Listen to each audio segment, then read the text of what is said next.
всякие досрочные выборы, всякие внеочередные выборы, досрочные отставки везде в мире, они свидетельствуют о том, что в данном государстве у общества есть запрос на какие-то серьезные изменения. Эти изменения обычно, они связаны, прежде всего, с сотрудничеством с основными приоритетными партнерами.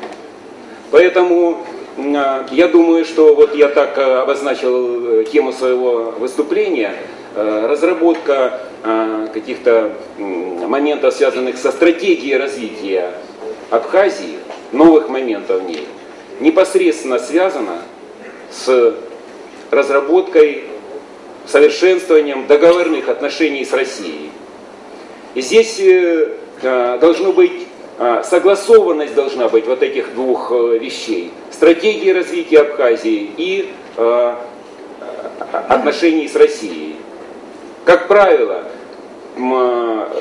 непризнанные, частично признанные государства, они ориентируются прежде всего на помощь какого-то крупного государства. Если будет разнобой между стратегией развития страны и отношениями с этим крупным государством, по-разному называют, покровительственные отношения, там, много, зонтичные отношения и так далее. Это вот не так важно, как называется. Но цели эффективного развития страны не будут достигнуты. И опыт различных стран говорит о том, что когда вот выстраиваются новые подходы какие-то в стратегии развития страны, то обычно формируется несколько приоритетных направлений. Первое такое направление, как правило, связанное с политическим развитием. Второе, с экономическим развитием. Третье, с вопросами безопасности. Вот если мы возьмем политическое развитие, то основное, что возникает в поле зрения политиков в непризнанных и частично признанных государствах, это вопрос состоятельности, государственной состоятельности. Я вам сказал, я вот как университетский профессор, я мог бы сейчас давать определения, там, критерии и прочее. Это заняло бы час. Может быть, когда-то в другое время об этом можно поговорить. Здесь не все так просто, на самом деле. Есть очень много дискуссионных моментов. Но я хотел бы обратить внимание, поскольку здесь министры, здесь те, кто практически делает политику, на практическую сторону вот этого вопроса о государственной состоятельности. Просто по профилю своему изучал целый ряд индексов международного развития, которые дают совершенно четкие критерии, что, как оценивается в мире. Западные индексы, они частично политизированы, но тем не менее они дают некоторое представление о том, что такое состоятельность, как ее измерить, что надо сделать для того, чтобы была государственная состоятельность. Есть индексы, разработанные Россией. Например, скажем, из западных индексов, это такой довольно известный индекс, как индекс несостоявшихся государств. С этого года он называется индекс хрупкости государства. Хрупкое государство, оно устойчивое, сильное. Есть показатели определенные. Или, например, есть индекс трансформации фонда Бертельсмана. Очень хороший индекс. Есть индексы, разработанные российскими учеными, в частности, скажем, индекс государственности, он так и называется, состоятельности государства. Или мы говорим, вот до этого уже несколько раз говорилось о том, что Абхазия должна занять достойное место на международной арене. Это правильно, так. Вот есть индекс потенциала влияния страны на другие страны. В нем конкретные показатели абсолютно, что, как здесь желательно делать. Вот этими индексами надо пользоваться. Кстати говоря, по некоторым индексам, вот Абхазия, например, она идет очень неплохо. По некоторым показателям выше России. Скажем, вот раньше очень сильно ругали у нас индекс свободы Freedom House. Кто слышал, знает, наверное. Вы представляете себе, если мы берем этот индекс, смотрим, по этому индексу Абхазия выше России. Нормально, да? Хорошо. Теперь, очень важно, в этих индексах отражается часто, особенно в западных, отражаются те обеспокоенности, на которые прежде всего обращает внимание западный управленец, политик, обыватель. Это прежде всего они с ума сошли на вопросах безопасности. Поэтому вот это вот миф о том, что непризнанные республики, вот эти, это серая зона, это там черная зона, оттуда наркотики идут, оттуда оружие идет и все прочее, это надо, работать с этим надо. Вот рядом со мной Рауль сидит, я думаю, что это очень важное направление деятельности республики. Чтобы не было этого, чтобы не было мифов вот этих, чтобы была фактура, что нет, у нас средние показатели такие-то. Ну вот примерно это то, что касается индексов. Очень важно. И индексы эти, они могут давать понимание, в каком направлении развиваться надо в стране. Ну, например, вот, скажем, в том же индексе хрупкости, там есть такой, один из 12 показателей, один. Индекс разобщенности элит. Это что такое? Это когда стрельба при смене власти. Это когда, вот как в Афганистане сейчас, несколько месяцев не могут посчитать, какие результаты. Ну, вчера объявили, но сколько это продолжалось. Вот. То есть сложная ситуация в отношениях между элитами. Отношения между элитами проецируются на все население. Расколы и прочее. Важно понимать, что от политических элит зависит то, как будет жить население страны. Теперь вот эти индексы, если правильно с ними организовать работу, они помогают выйти и на международные дела, на вопросы признания. Но не только с индексами, естественно, работать. Есть международные организации. Надо посмотреть опыт. Вот у меня название моего выступления «Возможности использования зарубежного опыта» в стратегии, в разработке стратегии. Вот посмотрите, как так получается. Северный Кипр. Северный Кипр, если вы знаете, он является наблюдателем такой авторитетной организации, как Исламская организация сотрудничества. Он является наблюдателем такой авторитетной организации, как Парламентская ассамблея Совета Европы. Не буду говорить о Тайване, потому что там очень много организаций, в которых работает.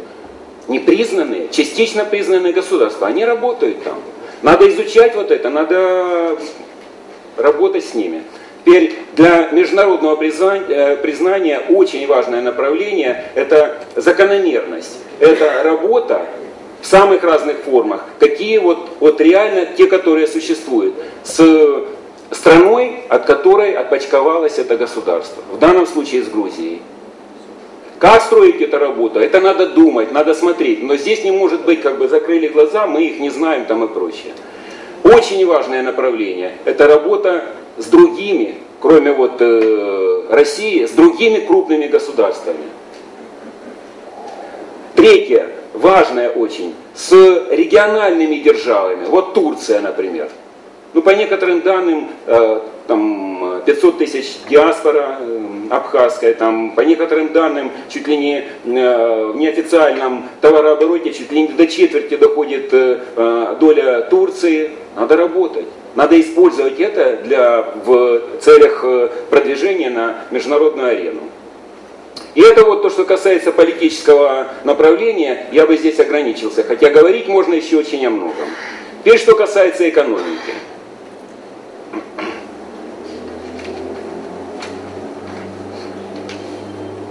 Вот вы понимаете, экономика. Вот почему тайваньцы, например, не очень озабочены тем, что они частично признанное государство. Ну так потому, что у них доход, ВВП на душу населения, извините меня, под 40 тысяч долларов на человека. Понимаете, 40 тысяч долларов на человека, это чуть-чуть выше, чем средняя даже в Европе. Ну, признавайте, там не признавайте, но вот есть реалии такие. То есть, вот надо выходить на такие результаты. Как это можно сделать? Никакого другого способа не будет, как развивать свои конкурентные преимущества, те, которые есть здесь. Вот мы буквально на перерыве разговаривали, они есть. эти конкурентные преимущества. Они здесь есть, надо их искать и надо реализовывать. И основная проблема здесь, это что? Это вопрос инвестиций. Как, где деньги, Зин, помните? Вот где деньги взять? И основной источник, ну, по крайней мере, в начале, почти везде, это вот это покровительствующее государство. Допустим, Турция вкладывала в Северный Кипр ежегодно 400 миллионов долларов. Ежегодно. Доля 30% в бюджете. У нас в Абхазии за 70%, да, процентов российское финансирование. И вот смотрите, вот здесь противоречие определенное возникает. Что, с одной стороны, мы говорили, в начале там, мы говорили насчет того, что состоятельность, мы должны стремиться к состоятельности. Экономическая состоятельность — это, можно сказать, краеугольный камень. Так как? Что вот в выступлении вот Беслан Тикович сказал, что мы ставим цель в течение 5 лет уйти от такой большой зависимости от российской помощи. Да, я правильно понял это? Правильно я понял или нет? Вот что значит уйти? Вот взять и отказаться? Нет, Северный Кипр не сделал так. Что они сделали с Турцией? Они укрепили интеграционные связи. Понимаете? За счет интеграции. Не просто помощь, что вот Россия дает там, или Турция дает помощь, и там как-то оно используется. Развитие интеграции. То есть, вот, если возьмем Северный Кипр, в 1997 году там был создан так называемый партнерский совет. Специально орган был создан для того, чтобы координировать вот все эти проекты экономического взаимодействия. Постепенно создалось общее экономическое пространство создалось. Вы понимаете, что такое общее экономическое пространство? Вот в интеграции есть первая ступенька — это зона свободной торговли. Вторая — таможенный союз. И третья идет экономическое пространство. Вот они вышли на третью ступеньку. Уже на второй ступеньке границы между странами уже они устраняются. Границы, они препятствуют. Они на третьей ступеньке уже. Понимаете? То есть за счет интеграции они вышли на гораздо более хорошие показатели. Здесь вот с точки зрения ситуации в Абхазии, я вам скажу, конечно, есть возможности развития интеграции не только с Россией, но и вот, в рамках евразийской интеграции. Здесь уже несколько раз звучали в различных интерпретациях эти проблемы. Я вот не очень согласен, ну вернее не очень согласен, надо дополнить это. Потому что как это прозвучало здесь? Что вот, ну мы знаем всю ситуацию, да, тут вот мы не будем, как это, страус прятать куда-то голову. Мы знаем прекрасно, что Белоруссия и Казахстан не признали, и, соответственно, вот как бы разводим руками.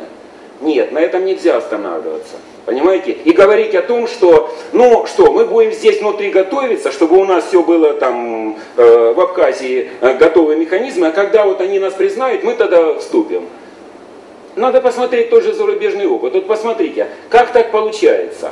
Вот загадка, да, вы сейчас, я думаю, что вряд ли кто-то ответит, потому что я сам не могу на это ответить толком. Но вернее, я понимаю, что где есть политика, есть заинтересованность, то все вот эти вот какие-то препятствия, они преодолеваются. Вот смотрите, Косово, да, Косово, 5 стран из 28 стран ЕС Косово не признали.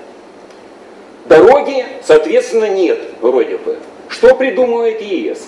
ЕС придумывает дополнительный механизм, понимаете, так называемое значит, соглашение о стабилизации и ассоциации. О стабилизации и ассоциации. И вот в 2012 году Европейская комиссия уже говорит, что мы не видим никаких законодательных основ для того, чтобы препятствия, чтобы были на этом пути. Это уже вопрос интеграции, понимаете? То есть, что мы можем? Мы можем предложить, и это, кстати, хорошо бы, чтобы это и Абхазия тоже смотрела вот этот опыт и предлагала это, видела эти варианты, что надо развивать инструменты интеграционные. Не останавливаться на той данности, которая сейчас есть, не надо останавливаться, надо двигаться дальше. Очень важный вопрос, вот этот вот, интеграции, с чем он связан? С подписанием соглашения об ассоциации Грузии с ЕС. Понимаете, в чем дело? Если будет так, вот, что вот она, рядом граница, люди знают друг друга, как живут, и там будет лучше, намного лучше, чем здесь, это для политиков абхазских это будет очень плохо. Для российских, для евразийских политиков. То есть здесь надо хорошо думать насчет этого. Как это сделать, каким образом, чтобы это было политически, экономически целесообразно. Люди, чтобы понимали, что они выигрывают от этого. И в завершении вот этого экономического блока, экономического направления, все наши вот эти договор, там, стратегия, все они будут, ну не то, что никому не нужны, но без толку это будет. Если мы не будем учитывать крупные мегатренды, которые происходят в мире. Потому что мы, Абхазия, вот Россия, мы в мире существуем, мы не на Луне. И вот я вот вам прочитаю, вот буквально 10 сентября, вот, только сейчас, значит, выпущен отчет Всемирного экономического форума. Ну, знаете, это огромный Давосский форум, это очень авторитетный, там и правительство вкладывается туда, и бизнесмены. Вот. Отчет, значит, тема, отчет, сценарии развития Закавказья и Центральной Азии. И вот я вам читаю просто, чтобы вы просто посмотрели, мы, вот сотрудничество, интеграция, убирать границы, это вкладывается в тенденцию мировую? Или это против? Если против, то тогда, ну, поговорили хорошо, и через 2 года или там через полмесяца мы забыли об этом. Если вкладывается, то мы смотрим, как эту мировую тенденцию можно использовать. И вот смотрите, что здесь написано. Делается вывод в отчете Всемирного экономического форума «Сценарии развития Закавказья и Центральной Азии» о том, что, в кавычках, эти регионы могут сыграть значительную роль в будущем мировой экономики при условии более тесного сотрудничества. Стремление к достижению общих экономических целей расширит границы сотрудничества и увеличит мировую значимость этих регионов. Мы хотим, чтобы более значимая была позиция Абхазии. Вот оно соответствует, понимаете? Вот должно быть соответствие тех тенденций, которые есть в мире, тому, что вот мы делаем и замышляем здесь. Очень важно. Теперь это второе направление. И заключает третье направление, в сфере безопасности. Здесь вот буквально несколько тезисов. Первый, простой совершенно тезис, что непризнанные, частично признанные государства, чаще всего они военную, оборонную, безопасную свою политику, они во многом, она определяется, эта политика, той стороной. То есть в данном случае Грузией. Для нас, здесь уже не раз говорилось, что там происходит в Грузии, милитаризация, значит, там, я могу добавить, например, там, ну, совершенно странные вещи такие, что, допустим, в ИСАФе, то есть в Международных силах поддержания содействия безопасности в Афганистане, 1500 грузинских военнослужащих прокрутилось, 1500 квота была. Представляете себе, 1600 у Германии, у которой 80 миллионов населения. И у Грузии вот такой вот микроскопом искать, у нее примерно то же количество людей. Как это называется? Но здесь звучало уже насчет саммита в Уэльсе, звучало уже насчет, вот я вам скажу, мы с вами сидим сейчас, обсуждаем этот вопрос, да, вот здесь мы мирно с вами сейчас обсуждаем. А грузинский контингент сейчас участвует в учениях Западная Украина, первое, Западная Украина. Второе, в названии учений Трезубец бендеровский. Вот. Третье, ведущий компонент это США. Но когда мы вот это говорим о всех этих направлениях сотрудничества военного Грузии, то я бы назвал это в основном количественной характеристикой, количественной. А нам надо, для того, чтобы вот сформировать хорошее понимание, а что нам надо в договоре с Россией? Нам надо посмотреть на качество этого сотрудничества. Что они хотят? И они хотят, если вы посмотрите на это, то тогда будет уже очень интересные вещи возникают. Что они прокручивают, во-первых, чтобы на английском языке, чтобы они были совместимы, чтобы были стандарты натовские, чтобы они могли под управлением американским могли взаимодействовать быстро, оперативная совместимость и так далее. И когда мы вот это понимаем, когда мы вот эту вещь мы понимаем, то становится понятно и что должно быть в договоре у нас. У нас должно быть тоже объединение усилий, должно быть объединенное командование, объединенная группировка. То есть вот в этих каких-то категориях надо мыслить. И тогда это будет адекватный ответ на то, что здесь в регионе происходит. Вот эти три направления не основные. Я хотел только сказать, что есть и другие направления. Например, вот гуманитарное сотрудничество очень важно, потому что экономическое, политическое сотрудничество в рамках вот процессов глобализации, оно как бы нивелирует немножко, снимает идентичность. И можно потерять идентичность. Я думаю, Россия и Абхазия не заинтересованы в том, чтобы Абхазия потеряла свою идентичность. Наоборот, надо ее развивать за счет вот гуманитарного фактора. И за счет этого как раз сила в единстве различий, а не в единообразии. Вот этого надо добиваться в стратегии развития Абхазии и в российско-абхазском договоре.